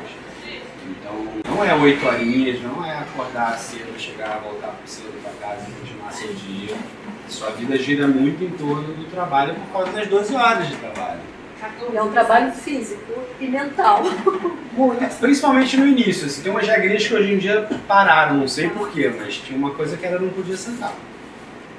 Quando eu comecei, sim, você não podia ficar num estado de relaxadão perto do set. Isso é uma coisa de estado de multidão. É uma coisa que passou, agora hoje em dia a galera está acostumada, tá preocupada com a coluna e tal, então os assistentes pedem para os seus assistentes sentarem. É verdade, né? Eles falam, senta aí, toma aí. Antigamente você queria estar sempre numa coisa de tô pronto para a guerra. Principalmente no departamento de câmera. Então você tinha que mostrar que se precisasse da sua ajuda, você estava ali num estado de a gente já fazendo alguma coisa, né? Que nunca dá fazendo alguma coisa. Se você não estiver fazendo nada, você está olhando pro... e outra coisa, antigamente não tinha tanto rádio, né? Então era comunicação visual. Quanto menor assistente ali da câmera que você fosse, mais você tinha que estar olhando para o olho de todo mundo. Para que o cara olhasse para você e pedisse alguma coisa, você estava atento. Então era uma coisa muito de silêncio, que quando menos as pessoas falarem, mais atentas elas vão ficar. E sentado você normalmente está relaxado, né? Você vai estar olhando para baixo, não vai estar ali no nível do olho de todo mundo. Eu acho que tinha a ver com isso. Hoje em dia não. Hoje em dia a galera com rádio, você pode estar na sala ao lado que está ok. Você não precisa mais estar aqui dentro olhando para mim. Nossa. Você está literalmente olhando para o seu chefe o dia inteiro. Num lugar quente, suado, com 300 pessoas. Você não precisa estar na sala ao lado esperando. Você tinha que estar ali dentro. Isso parou. Mas as horas continuam. Há diferenças em filmar no Brasil e nos Estados Unidos. Assim, no Brasil, você trabalha menos horas dentro da sua diária do que fora do Brasil. Isso porque aqui o tempo de almoço e de café da manhã é incluído nas 12 horas de trabalho. Nos Estados Unidos é fora das 12 horas de trabalho. Como eles te pagam por hora, o seu almoço e o seu café da manhã não está dentro, não é contabilizado. E o Rio de Janeiro é o único lugar do mundo, talvez, que te busca em casa. Não, é o único lugar do mundo, com certeza. Não existe isso. Eles então, buscam e te levam para casa. Por isso que a gente fala que às vezes são 14 horas, que às vezes você fica 1 hora dentro do carro até chegar à sua casa, né? Mas seriam 16 se não Se fosse. você dependesse do transporte público, assim. E aí, algumas produções até tentam ajustar pontos de encontro, não sei o quê, mas a equipe de câmera tem uma desculpa boa, que é levar a bateria para casa, aí levar HD, computador para casa. Então precisa ter uma segurança maior. E aí tem esse transporte com a mordomia, mas em São Paulo, por exemplo, não tem. E em São Paulo é inviável, né? Porque São Paulo é gigante, então é o cara que mora em Osasco, é o cara que mora na Paulista, e o set é no centro. Então... É normal, eu me mudei recentemente para São Paulo, e São Paulo tem mais comerciais, o Rio sempre teve mais longas e mais televisão, e São Paulo comercial. Eu me mudei recentemente para São Paulo, e cara, 2 semanas eu fiz 3 diárias com mais de 18 horas. Em 3 filmes diferentes, 3 trabalhos diferentes. Mas aqui no Rio acontece a cada tantos meses, né? Acho que toda hora. Já fez muito. Sim, mas acho que talvez... Já teve troca de equipe, né? Chegar 20 horas, o ser humano tá cansado. E aí troca equipe. E aí troca equipe, vem uma nova equipe, porque os caras filmam 24 horas sim. Comercial da Coca-Cola, grande, filme um dia, 24 horas. Eu filmei recentemente aquele clipe da Anitta, Vai Malandra, né, no Vidigal. Filmamos. Vai Malandra a gente ficou 21 horas, chovendo no Vidigal. Sobe, desce, vai pra cá. A equipe entra num beco, você não sabe onde está ninguém. Eram umas coisas de louco.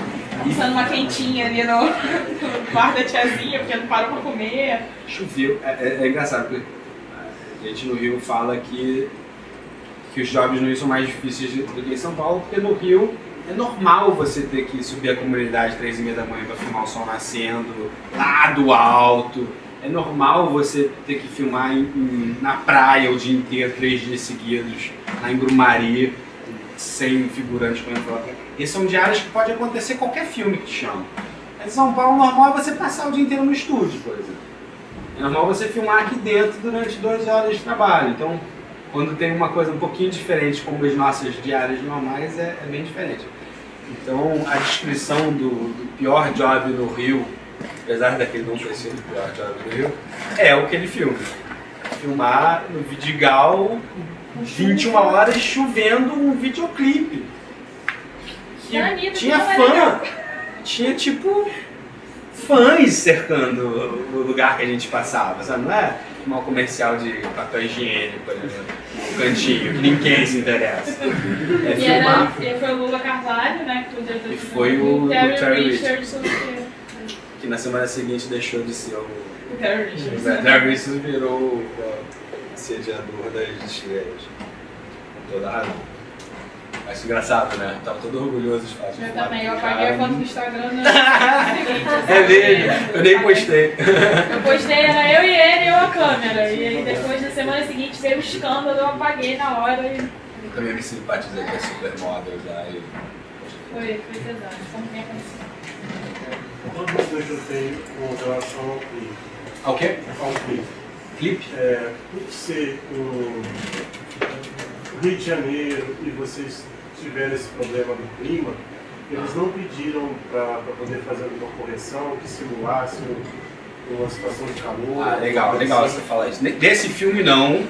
Eu acho que o filme é muito legal por não ter nenhuma dessas coisas que você esperaria de um filme desses, que é o puta contraluz, a imagem linda, O dia tava horrível, né? O dia tava horrível. Nublado.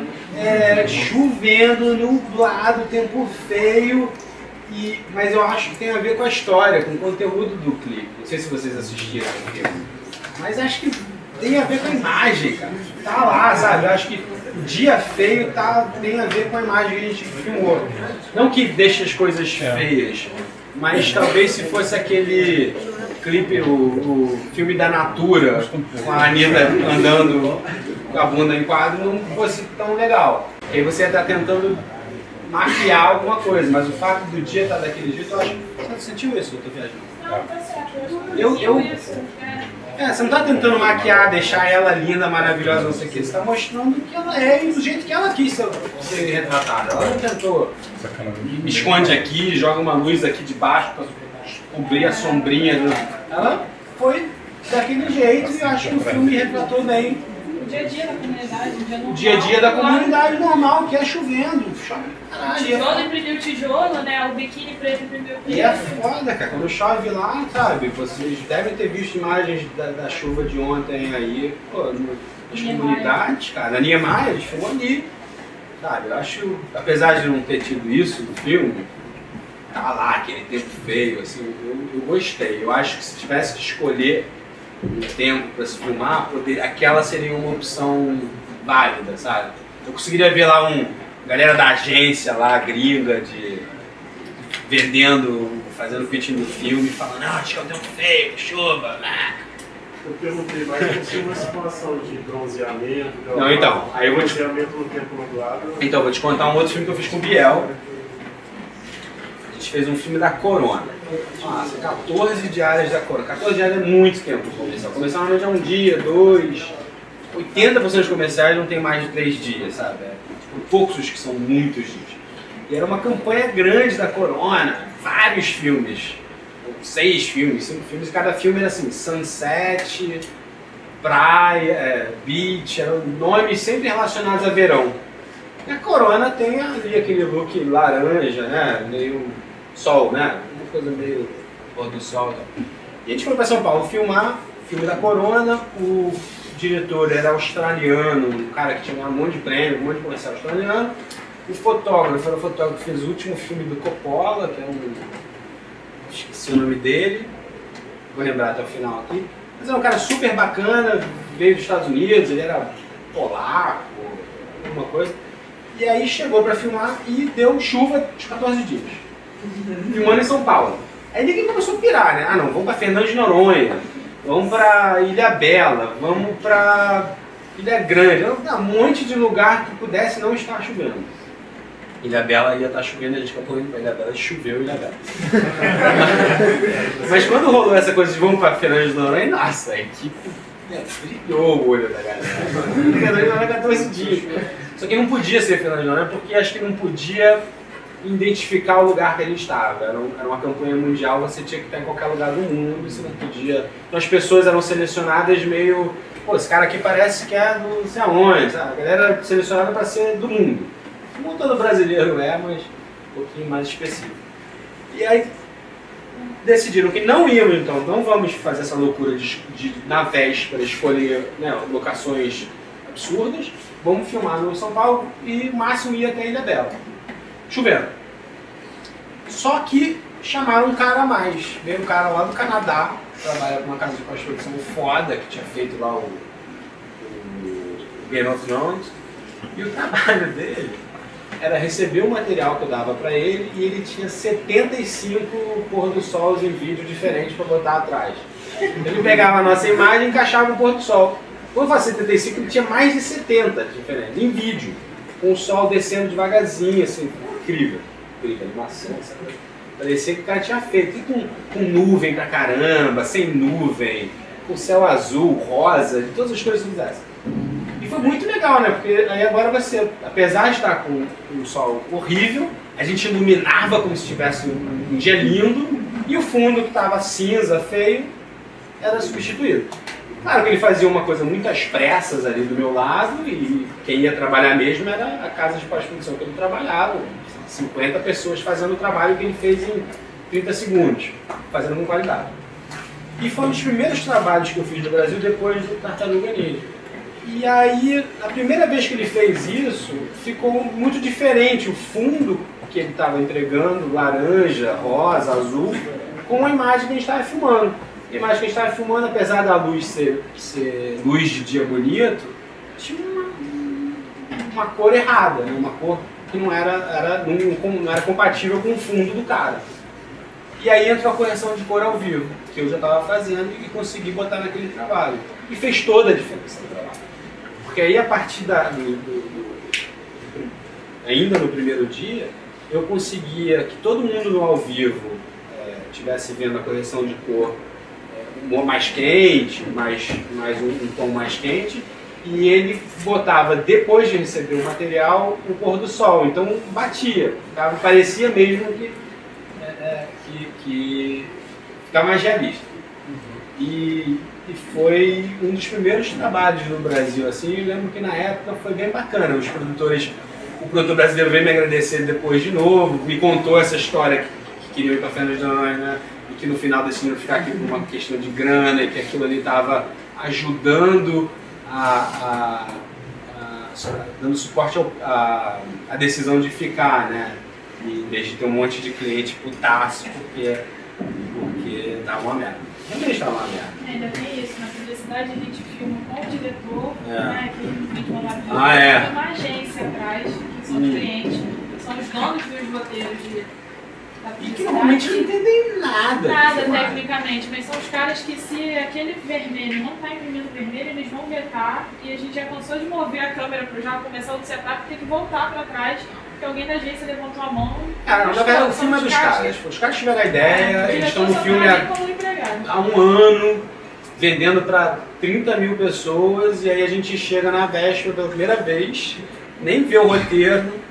Sei lá, a real é essa. E aí a gente vê eles dando ordem, a gente fala, esses caras aí. E o cara que avisa pelo WhatsApp nunca tá no set. Sempre tem alguém. Sempre vem assim, não, acabaram de falar que não foi aprovado. Aí a gente volta e filma alguém que nem tá lá, mas a publicidade é uma coisa extremamente gigante, assim.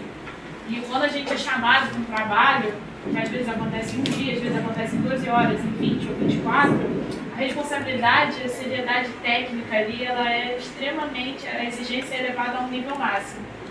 Então a gente não tem margem para o erro, sabe? Então a publicidade ela tem isso, porque ela tem essa agência, tem essa ingestão de grana muito grande, e o material ela tem que estar pronto. Então às vezes quando o INI é requisitado para o comercial, que ele leva essa estruturação de unidade móvel, é praticamente o filme saindo pronto do set de filmagem. Só vai para os ajustes finais para depois ir pro ar.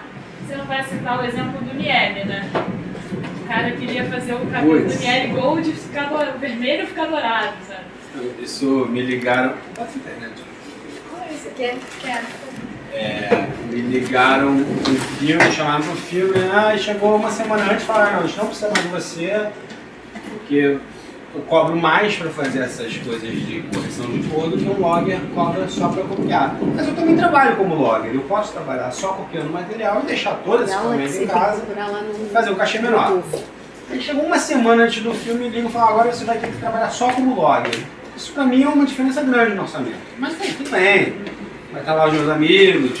O cinema tem isso, quando você passa 12 horas por dia trabalhando, os melhores amigos são do trabalho.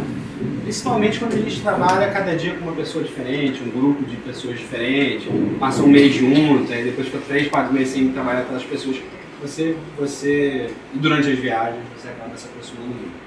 Eu falei, tudo bem, não tem problema, o trabalho é o mesmo pra mim, né? Só ganho menos. E tudo certo. Aí chega na véspera do filme, me ligam e falam, Eli, a gente tá aqui no pré-light. Pré-light é quando o estúdio fica disponível para o fotógrafo e a equipe dele fazerem a luz antes da filmagem. Você vai filmar amanhã e depois aqui uma entrevista, é possível que o fotógrafo venha hoje, monte tudo, com um stand-in, com uma pessoa qualquer, e aí amanhã de manhã, quando o diretor chegar, já está pronto para gravar. E durante esse pré-light, o cliente não estava gostando do dourado do Niele Gold, que é um negócio de cabelo, né? Então o dourado da caixinha do Niele Gold não estava com vermelho, era um dourado e um vermelho não estava correto. E aí a produtora me liga e fala, cara, ele está querendo mandar vir um colorista lá de São Paulo, que é o cara que só vai receber esse material daqui 2 semanas, mandar vir para pro Rio, pagar passagem, hotel, tem que trazer o cara, tipo, virou uma dor de cabeça a produção, só para garantir para o cliente que aquilo ali, no futuro, vai ficar do jeito que ele quer. Estava virando um problema a produção. Aí a produtora me ligou e perguntou se eu conseguiria fazer esse trabalho do colorista. E a minha resposta foi, não só eu consigo fazer o trabalho que você quer, mas eu consigo fazer ao vivo. Então, o cliente, quando estiver gravando lá com a Anitta, com o cabelo lá, ele já vai ver a cor que o colorista vai ter depois. Então, de novo, era uma coisa muito simples. Parece que faz total sentido ter isso em todos os sets. Mas existem 3 pessoas que fazem isso no Brasil. Eu sou uma delas. Então, é uma coisa que, apesar de ser simples e parecer óbvio, exige conhecimento, programas, equipamento para fazer isso acontecer. E ainda não é... Os produtores e os fotógrafos ainda não estão dando tanta... E não é uma realidade ainda orçamentária também, de muitas produções.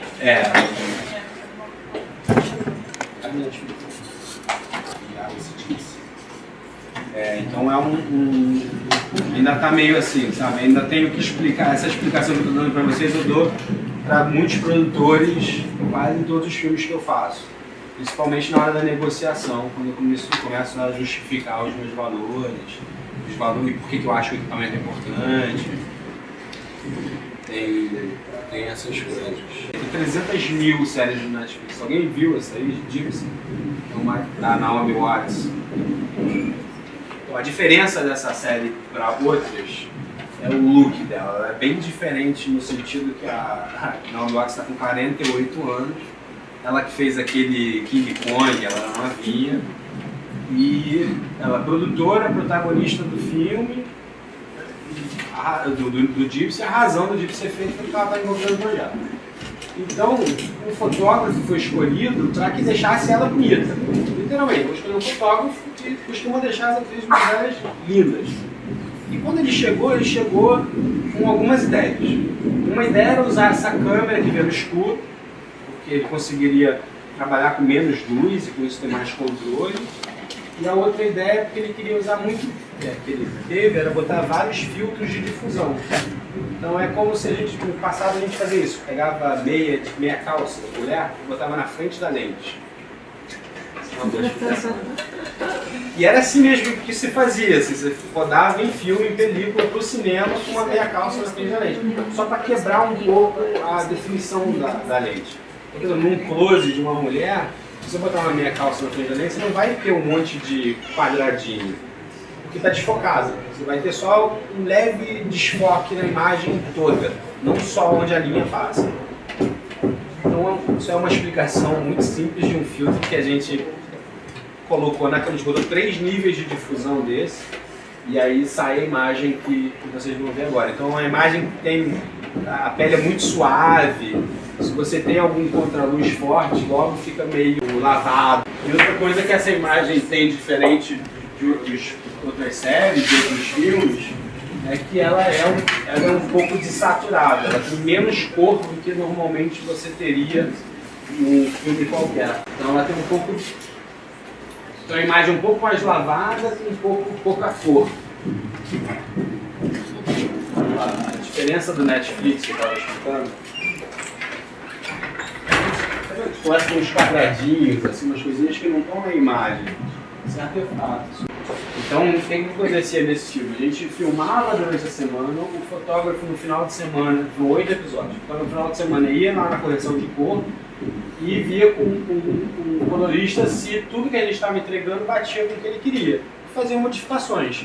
Isso é a coisa mais normal do mundo, tudo seja modificado, até criado na pós-produção.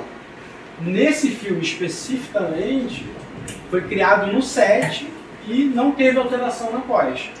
Então, eu tenho as minhas fotos, que foram capturadas no set, são muito próximas da forma como o Netflix lançou o filme. Isso é uma coisa que não é normal. Qualquer filme hoje brasileiro, você não vê no set que você tem depois. Isso é aceitável. O legal é você poder fazer na hora. Isso é meio novidade, ainda não é aceito por todos. Assim, eles até acham que vai dificultar, ou de alguma forma o set vai ficar mais lento por causa disso, mas a verdade é que é o contrário. Você traz mais segurança, tanto para a qualidade de imagem quanto para a cópia. Mas aí a montagem tem que ser feita ao mesmo tempo também, né? A logagem é feita... Não, pergunta a montagem. A montagem. A montagem era feita em paralelo. Paralelo. Esse filme que eu estou fazendo, A Boca de Ouro, a gente tem uma montadora recebendo diariamente o material. Só que para o montador receber diariamente é ruim, porque um dia a gente filma 2, 3 cenas. O montador precisa de muito mais material para realmente contar a história. Então eles normalmente entram um pouquinho atrasado e funciona melhor em filmes que são filmados sequenciais, na ordem do roteiro. E é o que a gente está fazendo lá. Esse aqui também era todo filmado na ordem que deve ser feito. Isso, por exemplo, é muito pouca luz. Ali é uma lâmpadazinha que ele tem em cima do armário. E a câmera consegue ver como se estivesse sendo iluminado de uma forma maior. Em média, era quanto tempo de produção? De um episódio, por exemplo? A gente teve, os primeiros episódios foram dirigidos... Os primeiros episódios teve mais tempo, teve 3 semanas por episódio. E aí depois passou para 2. Então, em cada episódio, 45, 50 minutos. Não sei se na ordem de filmar você perguntou, porque aqui no Magnífico a gente filmava num dia faz 5 episódios misturados. Aí o Narcos filmava um episódio, a gente esperava mas terminar o episódio. O Magnífico tinha uma coisa de... A gente viu que a gente tinha um casarão enorme no Alto da Boa Vista, que era um estúdio.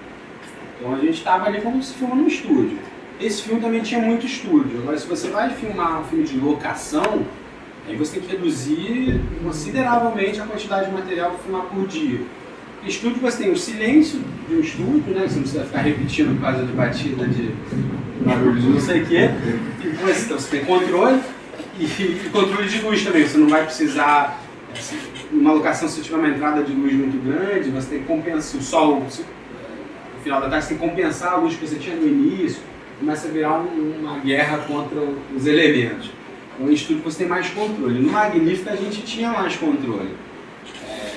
Cinema se usa menos estúdio do que televisão, porque não justifica você construir um cenário para ser usado durante 4 semanas no filme. Na televisão você usa durante 11 meses aquele cenário. Então é melhor você construir essa casa aqui do lado do estúdio do que ficar indo todo dia para uma casa longe, onde você não vai ter esse controle do set. Então depende da locação e do estúdio. Equipe de televisão tem uma equipe de externo, que faz só locação, grava pouquíssimo material por dia, e 2 equipes de estúdio que gravam 3, 4 vezes mais material naquele mesmo dia. Tem novela, né? Hã? Que nem novela, no caso. Não, independente se é novela ou televisão, você vai render. A televisão rende mais do que novela, mas o estúdio facilita em filme também. A gente está filmando agora, é muito mais fácil filmar no casarão de Jacarepaguá durante 3 semanas do que ficar mudando todo dia de casa e locação. E a gente para todo o construtor, né? Fecha a rua, chega Não, caminhões, a gente... São vários caminhões com geradores, com não sei o que. São 100, 150 pessoas cada equipe. Um almoço normal lá, 100 pessoas, 100 cabeças para almoçar, é muita gente. E cada um tem uma função específica, assim, ninguém não é muito todo Ninguém mundo a faz mais, tudo. né? Hã? Não tem ninguém a mais na equipe, ao contrário. Equipe reduzida são 80 pessoas. Não é? Verdade. Mas aí você vai num dock e tem 5 e tá tudo certo. Todo mundo faz tudo. Também tem sua graça, né? Mas acho que o mais importante é sempre respeitar o próximo, né? No set, já tá todo mundo com a linguagem de ser tratado, nunca faltar respeito com ninguém. Sem dúvida, o mais importante quando vocês forem começar a trabalhar e espero que seja. Mais alguma pergunta? Muito obrigado.